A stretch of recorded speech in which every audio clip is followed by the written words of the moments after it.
मौलाया सल्ली वसल्लिम दाइमन अबदन अला हबीबिका खैरिल खल्क़ि कुल्लिहिम। अस्सलामु अलैकुम वरहमतुल्लाहि वबरकातुहू। नाज़रीन, इस्तक़बाल है, स्वागत है आपका viral news live studio Jalgaon, Maharashtra, India में। मैं आपका मेज़बान मुफ्ती मोहम्मद हारून नदवी।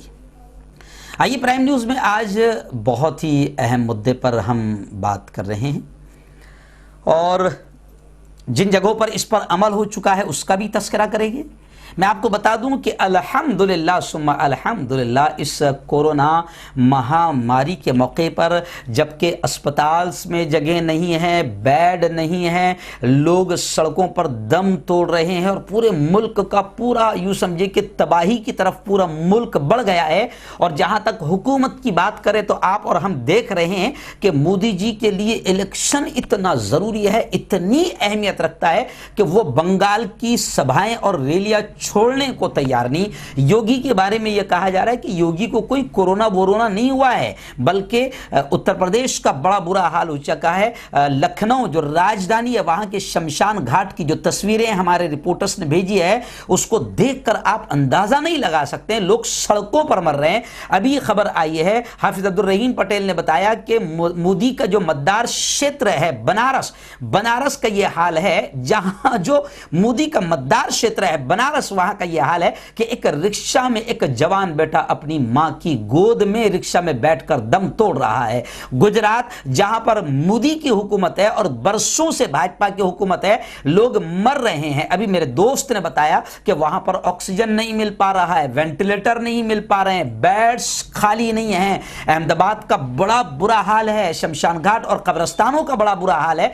ऐसी महामारी के मौके पर मैं सलाम करता हूं उन मुसलमानों को जिन्होंने इस महामारी के मौके पर इंसानियत के धर्म को सबसे बड़ा धर्म समझते हुए अपनी मस्जिदों को और अपने मदरसों को भी अल्लाह के बंदों की सेवा और उनकी खिदमत के लिए कोविड सेंटर बनाकर गोया के लोगों के सामने पेश कर दिया है। जी हाँ, मुझे खुशी है इस बात पर कि मुसलमानों ने बहुत सारी जगहों पर बाकायदा अपनी मस्जिदें, जो नमाजों के लिए मुसलमान इस्तेमाल करता है, जो नमाजों के लिए ख़ास होती है, मुसलमानों ने कई जगहों पर अपनी मस्जिदों को कोविड सेंटर के तौर पर बना कर दिया है। मुझे अभी मेरे रिपोर्टर हाफिज उवैस शेख ने बड़ौदा से बताया, हाफिज उवैस ने बड़ौदा से बताया कि एक मस्जिद है, गालिबन जहांगीरपुरा में है। 2 मरतबा मेरे खुद के वहाँ पर उस मस्जिद में बयान हो चुके हैं और हमारे पीर साहब भी है, मुफ्ती हबीब साहब आज़मी, बाकायदा उनकी भी खानका वहाँ पर रमज़ान में लगती है। आखिर अशरे में बड़ौदा के मुसलमानों ने उस मस्जिद को कोविड सेंटर बनाया, 50 बेड वहाँ पर तैयार किया, जिसमें से 20 बेड विथ ऑक्सीजन है और 30 बेड जो है वो सस्पेक्टेड पेशेंट के लिए, नॉर्मली पेशेंट के लिए रखे गए हैं। और हाफिज़ उवैस सेठ ने यह भी बताया कि बड़ौदा का जो बड़ा दारुल उलूम है, बड़ा मदरसा है, हमारे दोस्त मुफ्ती आरिफ साहब वहाँ के जिम्मेदार हैं। मुफ्ती आरिफ साहब के ताल्लुक से भी हाफिज उवैस ने बताया कि आने वाले कल यानी बुध के दिन बाकायदा दारुल बड़ौदा में भी 142 बेड का कोविड सेंटर मस्जिद में खोला जा रहा है, दारुल में मदरसे में खोला जा रहा है। तो ये एक मिसाल है बहुत बड़ी। महाराष्ट्र के गालिबन उस्मानाबाद या सोलापुर वगैरह की गुज़िश्ता साल आपने देखा होगा कि मुसलमानों ने 10 बाकायदा ऑक्सीजन सेंटर और आईसीयू बेड का इंतज़ाम करके दिया था। तो हमारे महाराष्ट्र के मुख्यमंत्री उद्धव जी ठाकरे ने बाकायदा कहा था कि मुसलमानों की इस खिदमत को मुल्क कभी भुला नहीं सकता और रियासत कभी भुला नहीं सकती। जी हाँ, अभी बड़ी खबर ये आ रही है कि शमशान घाट में जिस तरीके से मुसलमानों ने अपना किरदार अदा किया है, मैंने मालेगांव की खबरें आपको बताया और भी इलाकों की खबरें आपको बताया। बड़ौदा में तो खुद हमारे वायरल न्यूज़ लाइव के रिपोर्टर आरिफ पटेल साहब जो है वो खुद बाकायदा शमशान में 1 साल से हिंदू भाइयों की लाशों को अंतिम संस्कार करने का काम कर रहे हैं। जी हाँ, और क्योंकि हम देख रहे हैं कि लोग इतना डर रहे हैं कि अपने माँ बाप की लाशों को भी हाथ नहीं लगा रहे हैं। और इसी में बड़े बड़े कांड भी हो रहे हैं। और कई जगहों से खबरें आ रही है कि बाकायदा कुछ लोग तो कोरोना पेशेंट के किडनी और गुर्दे वगैरह निकाल कर लपेट कर दे रहे, और खोलना भी मत, तो कोई खोल कर भी नहीं देख रहा है। हाथ लगाने को, माँ बाप की लाश को हाथ लगाने को तैयार नहीं, तो खोल के कहां से देखेगा। तो अभी खबर आई है, अभी सुबह ही हमारे एडिटर साहब शाकिर भाई ने बताया कि एक डॉक्टर पकड़ा गया जिसने बाकायदा किडनी मुर्दों के निकाला है। तो ये हालात है। ऐसे वक्त में जैसे कुछ मस्जिदों को मुसलमानों ने बाकायदा कोविड सेंटर के लिए बनाया है, मैं उनको सलाम करता हूं, उनकी खिदमत को सलाम करता हूं। लेकिन आज फिर इस वीडियो के जरिए से यह अपील कर रहा हूं कि जहां जहां भी बड़ी बड़ी मस्जिदें हैं, 2-2, 3-3 मंजिला मस्जिदें हैं, या उनके बाजू में उनके मदरसे हैं, उनके मकतब है, जो कुछ भी है, अगर हम कर सकते हैं तो मैं मुसलमान भाइयों से बिल्कुल अपील कर रहा हूं कि देखो, हम जिस नबी के मानने वाले हैं, उस नबी ने यह कहा है कि इरहमू मन फिल अर्ज़ यरहमुकुम मन फिस समा, तुम जमीन वालों पर रहम करो, आसमान वाला तुम पर रहम करेगा। मेरे भाइयों, इस वक्त मरीज वक्त पर इलाज न मिलने की वजह से अस्पतालों के बाहर तड़प रहे हैं, तड़प तड़प कर दम तोड़ रहे हैं। इस नाजुक सूरत हाल में अगर वो मस्जिदें जो हमारे इलाकों में बड़ी बड़ी मस्जिदें हैं और उनके दाएं बाएं उनकी प्रॉपर्टीज है या बड़े बड़े हॉल हैं उनके, जो जुमा के दिन ही इस्तेमाल किए जाते हैं, अभी तो वैसे भी 5 लोगों की परमिशन है, मस्जिदों के कुछ हिस्से खाली है, तो अगर हमने अल्लाह के घरों को, अपने मदरसों को, अगर हमने कोविड सेंटर के लिए, अगर आप वहाँ के महानगर पालिका के जिम्मेदारों से बात करें, आयुक्त से बात करें, वहाँ इलाके के कलेक्टर साहब से बात करें, कलेक्टर साहब और कारपोरेशन मिलकर अगर बाकायदा कोविड सेंटर में आपको मदद करती है और ऑक्सीजन वगैरह का इंतजाम करती है, बेड्स का अगर इंतजाम करती है, या मुसलमानों में बड़ी बड़ी संस्थाएं हैं, बड़ी बड़ी सोसाइटीज़ है जो बाकायदा रमज़ान में ज़कात, सदका, खैरात वगैरह निकाल रही है, मैं समझता हूँ कि इस मौके पर बहुत सारे मरीज़ ऐसे भी है जो पैसा न होने की वजह से दवाएं भी खरीद नहीं पा रहे हैं। पैसा ना होने की वजह से मैं आज मुसलमानों से जो ज़कात निकाल रहे हैं, जो सदका खैरात दे रहे हैं, मैं आज उनसे यह भी कहूँगा कि अस्पतालों में जाओ और देखो कि कई ऐसे अल्लाह के बंदे हैं कि जिनके पास में ज़रूरी दवाएं लेने के लिए भी पैसा नहीं है, उनको आप पैसा देकर उनकी मदद करो। आप कोविड सेंटर बनाने में बाकायदा गरीबों के लिए मुफ्त इलाज के तौर पर अगर आप खोलते हैं, वहाँ पर भी आप अपनी ज़कात, सदका खैरात के पैसे को इस्तेमाल करो और अल्लाह के बंदों की मदद करो।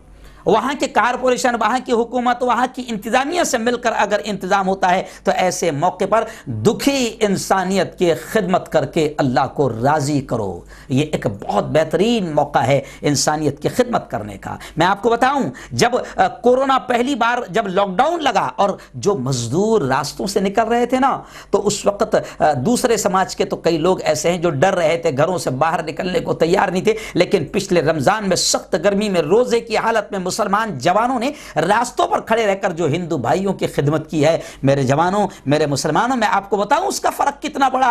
जो मुल्क में हिंदुत्ववादी आतंकवादी टोला जो नफरतें फैला रहा था कोरोना जिहाद के नाम पर, हिंदू भाइयों ने देखा कि ये सब जिहादी है, ये खुद जिहादी है, ये हिंदुत्ववादी आतंकवादी टोला जो मुल्क में अमन व अमान को खराब कर रहा है, ये खुद जिहादी, ये आतंकवादी है।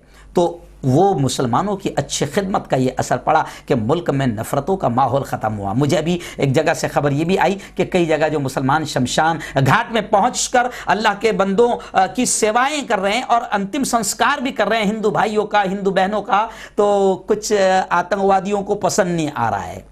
जी हाँ, कुछ मुल्क में शरारतियों को पसंद नहीं आ रहा है। तो अभी मुझे खबर आई, बड़ी अफसोसनाक खबर, कि एक नेता ने यह कहा है, मैं नाम लूंगा और उस पार्टी का नाम लूंगा, वैसे भी ये कौन कह सकता है, कौन सी पार्टी वाले कह सकते, बताने की जरूरत नहीं है। तो एक नेता ने यह बयान दिया कि मुसलमानों को अपने शमशान में आने ना दो।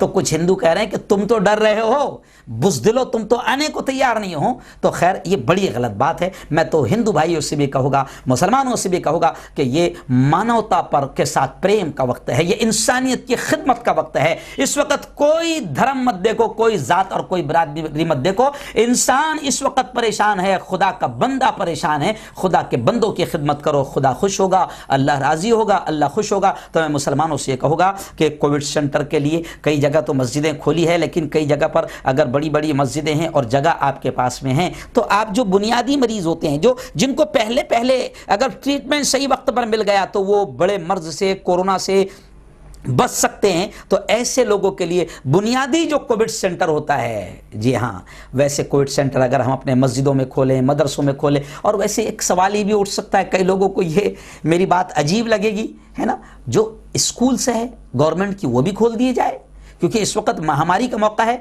जब ट्रेनों में मरीजों को रखा जा रहा है तो स्कूल खोल दो, बड़े बड़े शादी हॉल्स खोल दो। लेकिन हुकूमत की मजबूरी यह है कि हुकूमत सिर्फ हिंदू मुस्लिम करने में लगी रही। ये एक साल में भी अगर मोदी और भाजपा सरकार अगर हॉस्पिटल पर ध्यान दे दी होती तो ये इतने बुरा वक्त नहीं आता था। एक किसी ने सोशल मीडिया पर एक फोटो वायरल किया, मुझे बड़ा अजीब लगा कि शमशान घाट में मुर्दे जल रहे हैं और एक मोदी का फोटो लगा हुआ है कि सबका होगा अंतिम संस्कार। भाइयों बहनों, सबका होगा अंतिम संस्कार।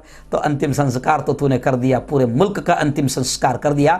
अगर तू करोड़ों रुपए मूर्तियों के बनाने में न लगाता और संसद भवन की बात न करता और बीजेपी सेंटर बनाने में न लगाता और हिंदू मुस्लिम के बजाय अगर तुम हॉस्पिटल पर ध्यान देते तो आज मुल्क का इतना बुरा हाल न होता। आज मेरे मुल्क का हर जात का आदमी, चाहे वो हिंदू हो, मुसलमान हो, सिख हो, क्रिश्चियन हो, जैन हो, बौद्ध हो, ब्राह्मण हो, आज वो तड़प तड़प कर दम तोड़ रहा है। हॉस्पिटल में जगह नहीं, कब्रिस्तान में जगह नहीं, शमशान में जगह नहीं। तो बड़ा बुरा हाल हो गया। आखिर पूरे मुल्क का अंतिम संस्कार तूने कर ही दिया है। लोग कह रहे हैं, नाराजगी का इजहार कर रहे हैं। हालांकि अदब करना चाहिए, हमारे पीएम है मोदी जी, हमारे पीएम है, थोड़ा अदब से बोलना चाहिए। लेकिन लोग सख्त नाराज है। यहां तक के लोग कह रहे हैं कि योगी के यूपी में जो बुरा हाल हुआ है, इतना बुरा हाल हुआ कि योगी आइसोलेट नहीं हुआ है। लोग कह रहे हैं छुप गया है। खैर, योगी छुप जाए, मोदी झोला उठाकर मुल्क से बाहर भाग जाए, कोई बात नहीं, मगर हमें मुल्क को बचाना है और हमारे लोगों को बचाना है, चाहे वो किसी जात के हो या धर्म के हो। ये जहांगीरपुरा मस्जिद के अंदर जो कोविड सेंटर चालू किया गया, वहाँ के हमारे जिम्मेदारों में हैं अवैस भाई। अवैस भाई बताएं क्या आपने निज़ाम सेट किया है? हमने यहाँ पे 50 बेड का परमिशन लेके हमने यहाँ पे काम शुरू करने वाले हैं। ये 50 बेड में से 20 बेड ऑक्सीजन बेड होंगे। दूसरा, हमने बाईपैक का भी इंतज़ाम किया हुआ है। इंशाल्लाह वो भी जल्द से जल्द, हमारा तो कल से ही स्टार्टिंग करने का इरादा है। कल से जब हमारा स्टाफ पूरा जब आ जाता है तो पूरी मुकम्मल तौर पर उसको चालू कर देंगे हम लोग। और जैसे कि आपने अभी बताया कि 50 बेड है, तो इसके अलावा जैसे लोगों का जो यहाँ पर भीड़ का माहौल रहता है, उसकी तरफ से कोई ऐसा कोई मैसेज जो आया हो सुनने में कि लोग यहाँ पे नाराज़ हुए? सब कुछ नहीं, यहाँ पे कोई नाराज़ नहीं है। अल्हम्दुलिल्लाह सब पब्लिक हमारे सपोर्ट में ही है। वो बेचारे सामने सर आकर हमको पूछ रहे हैं, कुछ भी काम हो तो बताओ, कुछ भी काम हो तो बताओ। सामने से हेल्प के लिए हमको बोल रहे हैं वो लोग। पर जब हम ये मदरसे की, हम उनको बोलेंगे भी। ये मदरसे की जगह थी जिसमें आपने चालू? जी, ये मदरसे के मस्जिद के ऊपर का पहला माल है। यहाँ पे पूरा मदरसा बड़ा है, मदरसे के अंदर पूरा इंतज़ाम किया हुआ है। कोई मस्जिद तो मस्जिद हमारी नीचे है, मदरसा ऊपर है और यहाँ पे हमने चालू किया है। बहुत बहुत शुक्रिया।